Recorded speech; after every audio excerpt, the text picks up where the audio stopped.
said Armando is considered to be the best long-distance racing pigeon of, quote, all time. Apparently, pigeon racing is all the rage in China, so a bidding war erupted for Armando. And get this, he is the most expensive pigeon ever. No kidding. Finally, talk about man's best friend. Riley takes that to new heights. Let's watch again in slow motion as this pup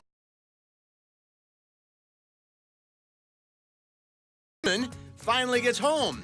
Incoming fur missile. That he is. And that's this week's edition of the News Hounds Now Update.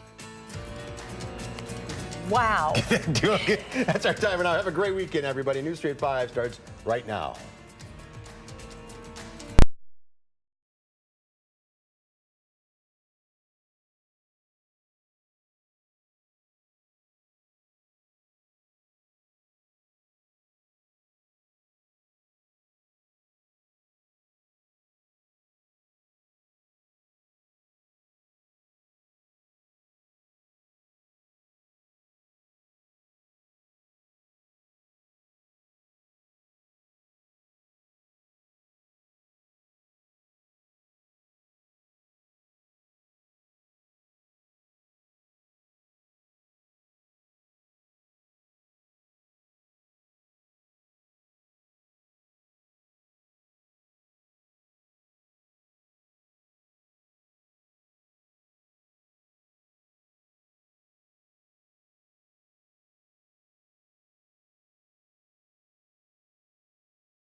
Right now at 5, the Badgers are playing in the first round of the NCAA tournament. How fans in Madison are enjoying the game. And we're learning more details about a Beloit homicide that took place last month. We'll have the very latest. Plus, a big reconstruction project on Willie Street begins next week. How it could impact your travel plans.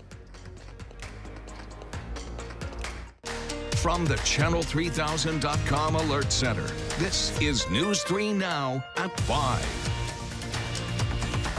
Thanks for staying with us. Wisconsin is taking on the Oregon Ducks in the first round of the NCAA men's basketball tournament. The second half just got underway, and it's been back and forth game between the Badgers and the Ducks. At halftime, the score was tied at 25 apiece, but now Oregon is up by 2. The winner of this game will play University of California, Irvine.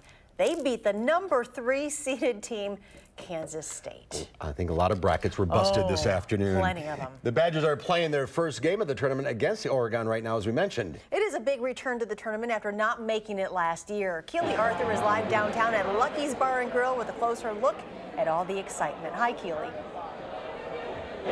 Well, obviously things are a little close right now, but fans here at Lucky's and businesses across the city hoping the Badgers can pull out a win and move ahead. I love the state of Wisconsin. It's the greatest place on the earth. And if possible, maybe even a little more perfect in March when the Badgers are in the tournament. That's fantastic. It's nice to see them back in the tournament right now. you know, it feels good.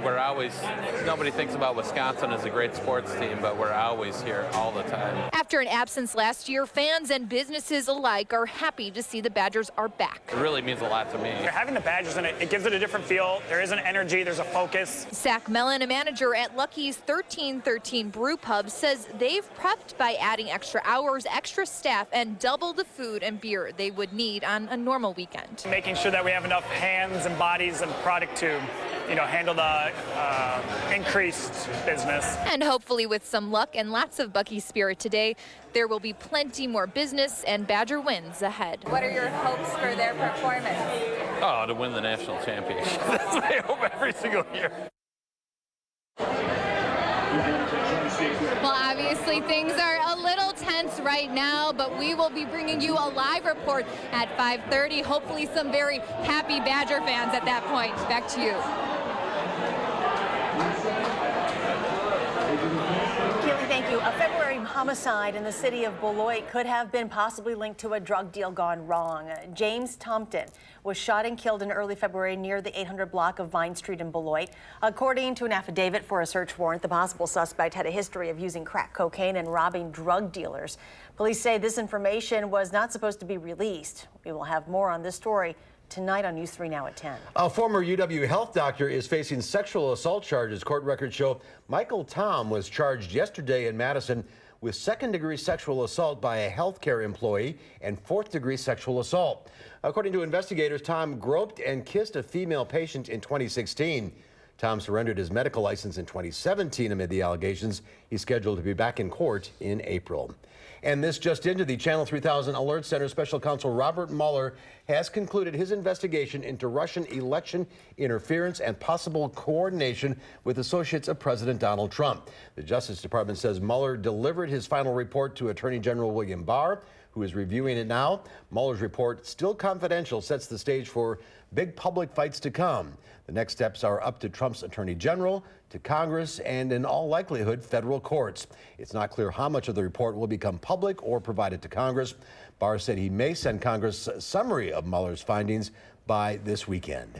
If John Nolan or Willie Street are part of your daily commute, you might want to find an alternate route for the next few months. A large street reconstruction project is in the works starting next week, and Jamie Perez is live in that area with how it will impact you. Jamie?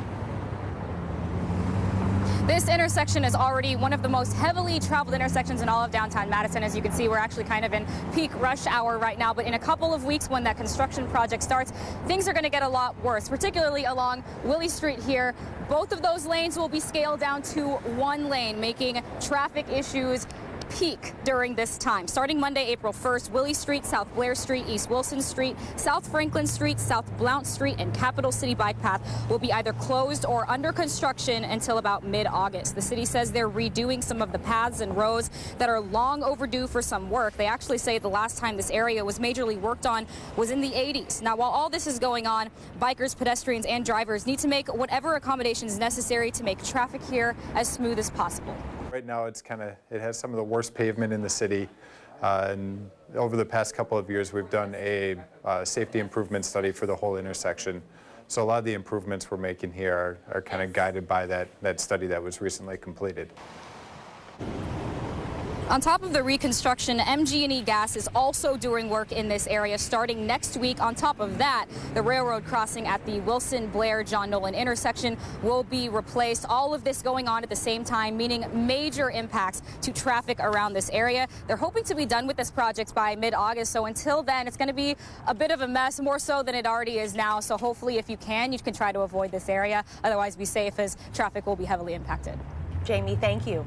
Let's get a look now at your first alert weather. Chief Meteorologist Gary Canalti is back, and he's out on the weather patio. Welcome back, Gary. Thank you. Skies are sunny. Temperatures are pretty pleasant. They're in the upper 40s now. They'll be very similar to this for the weekend. Let's start out by taking a look at visible cloud track. You can see very little in the way of cloudiness across Wisconsin. That is good news. Doppler track, no precipitation around here as well. Also good news. We need as much time as possible to dry out. Low temperatures this morning started out just above freezing. 34 is low here in Madison. So far, we've been up to 49 degrees. A few places have touched the 50-degree mark. Closer to Lake Michigan, though, temperatures have only reached the upper 30s and lower 40s. degrees. That's your typical cooler near the lake scenario as the lakes stay cool and the inland areas warm up. Right now, Milwaukee's at 38, Madison's at 49, and La Crosse is at 50 degrees, so you can certainly see the effects of the Lake Michigan cooling. Otherwise, look for clear skies tonight. Temperatures will drop into the middle 20s by tomorrow morning. Look for plenty of sunshine for tomorrow. Our high temperature topping out at 50 degrees. That's your News 3 Now First Alert forecast. All right, Gary, thank you. A semi driver is expected to be okay after a train collided with a semi in Oconomowoc. Police say around 8:15 Friday morning, a flatbed semi headed southbound on Main Street was trying to turn right onto 2nd Street when it got stuck on a median. The semi was then hit by an oncoming train. Officials say 6 people were treated as a result of the crash. None of the injuries were reported to be serious or life-threatening. Staff at the Henry Vilas Zoo who were unsure if they'd have a job next month are now being offered to keep their positions, but with a new employer. But the contract between the Zoological Society and Dane County still ends at the end of the month. Amanda Quintana has more information on what the society is asking for now. Amanda? Yes, well, the two groups met for about 7 hours this week. The society is asking again for the county to come back to the negotiating table, trying to work out a way that the two can keep their longtime relationship intact. The new proposal would give the county operation of grounds facilities, including concessions and the gift shop. The society wants to keep doing the fundraising and marketing side. Today, county officials say they'd be going to offer jobs to people who work at concessions, the gift shop, and the carousel, just employed by the county now, not by the society, and led by the company that currently operates concessions at the Alliant Energy Center. The society has been partnering with the county to do fundraising and collect money for the zoo operations. The county has said once their contract ends on March 31st, the county will partner with another fundraising organization. But today, the county saying some society staff members could be rehired to make sure the zoo keeps its accreditation after board approval. They will also hire an independent consultant. Now, we will see if the county decides to accept this recent proposal from the society, but in the past, the county has said multiple times that they think right now is the time for the two groups to just part ways. All right, Amanda Quintana, thank you for that report. Republican lawmakers are asking an appeals court to halt a judge's order that temporarily blocks GOP-backed laws, limiting the powers of Democratic Governor Tony Evers and Attorney General Josh Kaul. A Dane County Circuit judge issued an injunction yesterday blocking the laws. Today, an attorney for the Republican legislators filed court documents requesting an immediate emergency stay. The legislature passed the laws during a previously unscheduled extraordinary session called in December, just before Evers took office. Madison Mayor Paul Soglin optimistic about the teetering Judge Doyle Square project. Soglin telling News 3 Now that he and a private developer in charge of the hotel portion of the project have had several conversations this week over the timetable and construction. He says he's planning on making some announcements next week. Which are going to make it very clear that the Beitler organization and my administration are committed to making the hotel work, that we are having progress, and we are going to bring this in within budget.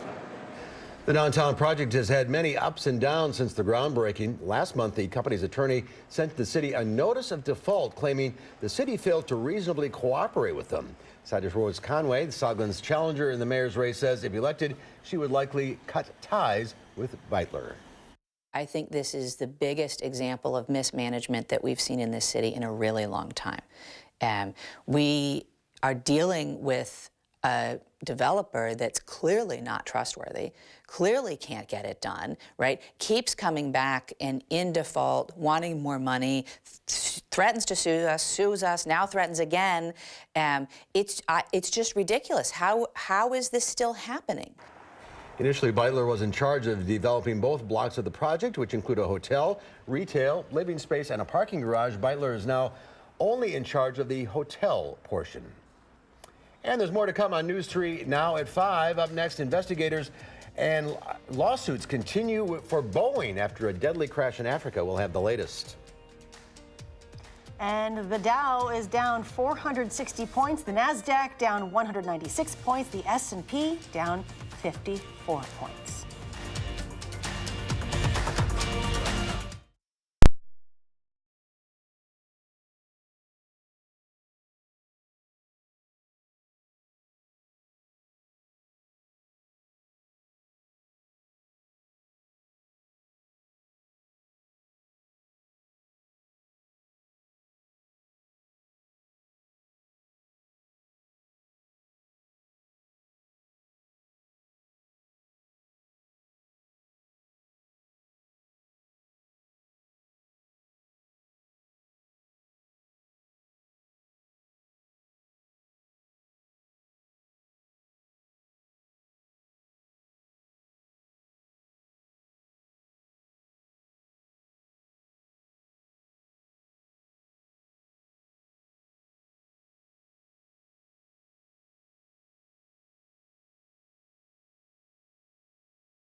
Boeing's troubles continue to mount following 2 fatal crashes of its 737 MAX 8 since October. Boeing is being sued by the families of victims with new suits filed this week in connection with the October Lion Air crash.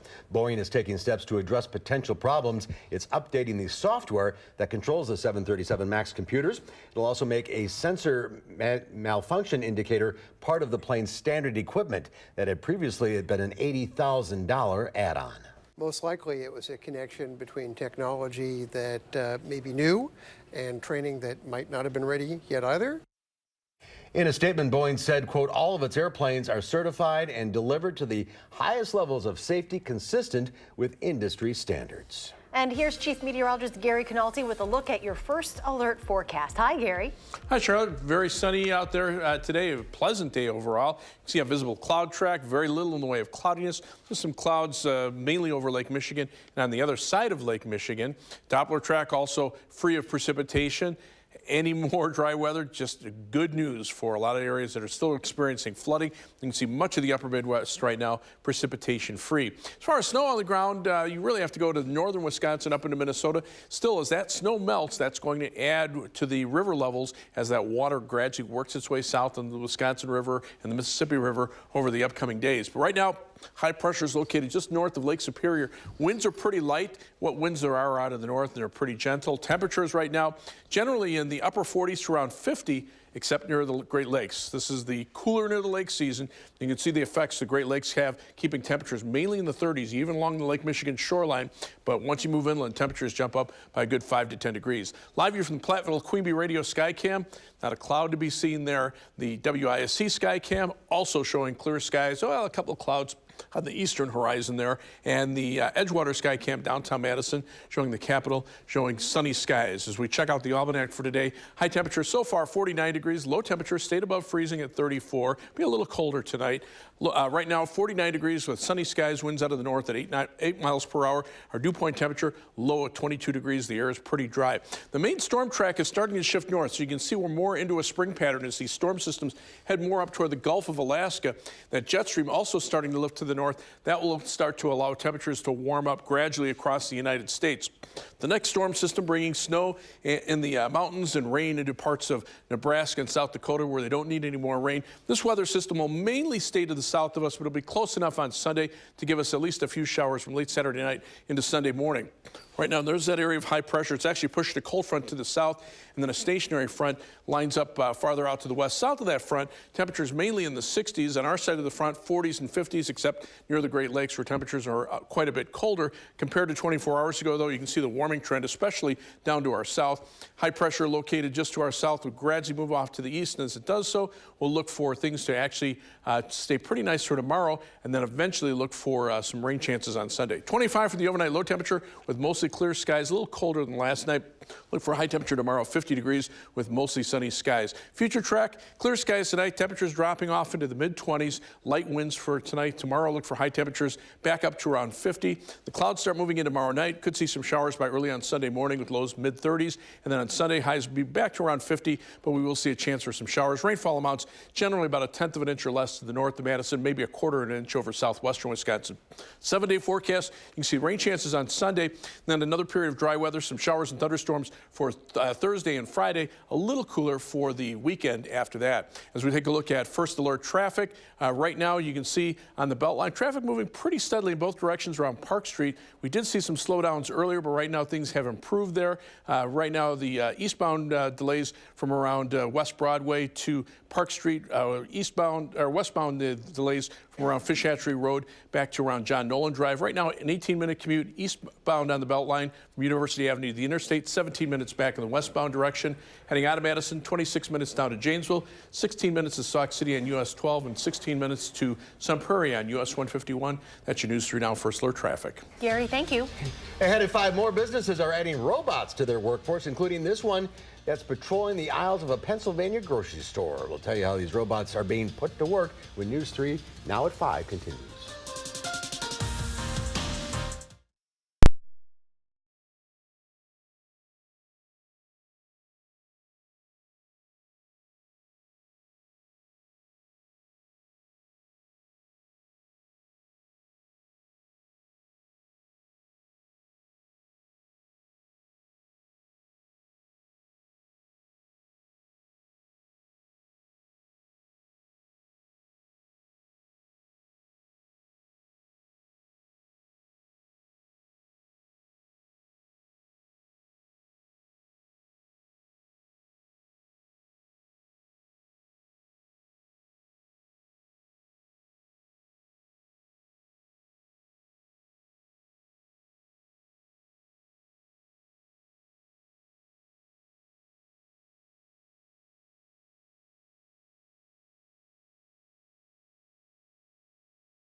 Well, more and more robots are being added to the workforce, carrying out tasks at warehouses, even hotels. Now they're even in grocery stores. Kenneth Craig got an up-close look. There's a new employee at this supermarket near Harrisburg, Pennsylvania. This robot named Marty, who scans the aisles looking for spills and other possible hazards. There's 2 million customers that shop in our 173 stores every week. We want to make sure that they're safe and our associates are safe. Good morning. Nicholas Bertram is the president of Giant Food Stores, which is in the process of deploying the googly-eyed gadget at all of its locations. So you can see there's actually cameras on this side and then on the other side, identical cameras. On this back tower, you see 1, 2, 3 sets of cameras. And then the main one, of course, is right here, and this is the oscillating camera. All those cameras help Marty spot items like this plastic we placed on the floor. Caution, hazard detected.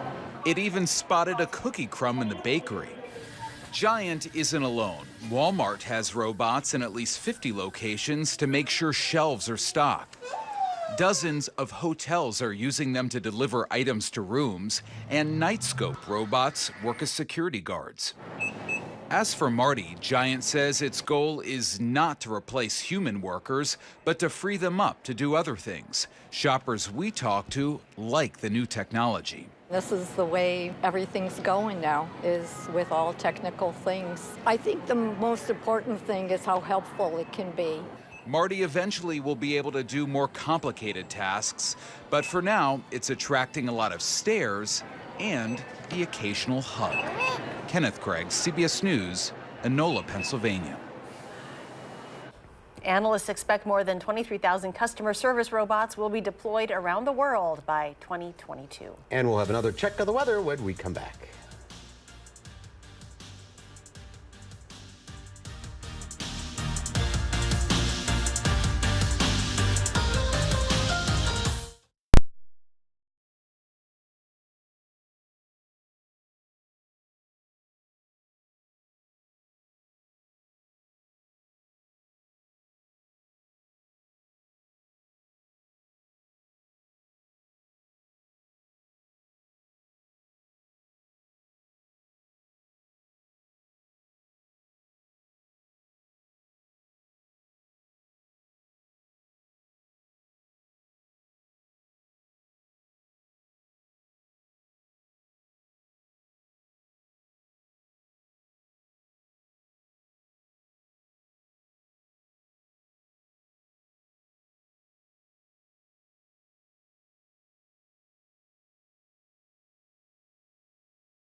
And Gary's here with a final check of your forecast. Two things you need, some mild weather and dry weather. Well, the first thing is the dry weather. We've had quite a bit of it recently. Look at that Doppler track. Very little in the way of precipitation around, including southern Wisconsin. So that's good news there. Temperatures right now are actually pretty comfortable. 49 in Madison. To the west, temperatures mainly in the lower 50s. Notice a lot cooler near Lake Michigan. Lake Mendota is big, but not as big as Lake Michigan to keep us cool. So the 10-day forecast calls for those temperatures to remain mild for the weekend. Highs right around 50. Some shower chances on Sunday. Might even end as a few flakes of snow Sunday night. And then quiet weather for Monday, Tuesday, and Wednesday with a warm-up. Some shower and thunderstorm chances Thursday and Friday. And then as we head into the following weekend, temperatures a little bit cooler.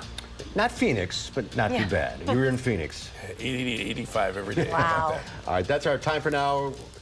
We'll take a quick break. We'll be back in a few minutes.